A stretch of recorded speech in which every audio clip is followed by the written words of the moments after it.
Report पेश करते हैं चौधरी तारिक हवेली लखा वाले।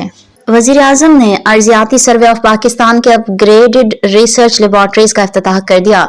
इस्लामाबाद वजीर आजम शहबाज शरीफ ने अर्जियाती सर्वे ऑफ पाकिस्तान के upgraded geo science advanced research laboratories का इफ्तिताह कर दिया।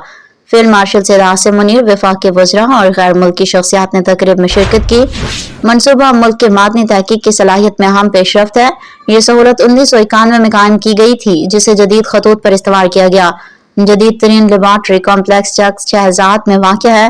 Laboratory complex ISO IEC 17025 certificates हासिल कर चुका है। एलामे के मुताबिक लेबॉर्ट्री अब बैनुल-अक़वामी तौर पर तस्लीम शुदा तज्ज़ियाती डाटा फराहम कर सकेगी। ये डाटा कान कनी की कंपनियों को ज़खायर के तखमीने के लिए दरकार होता है। जियोलॉजिकल सर्वे ऑफ पाकिस्तान के हुक्काम ने अपग्रेडेशन और सर्टिफिकेशन को मादनी शोबे में सरमायाकारी के फरोग के लिए निहायत अहम करार दिया है।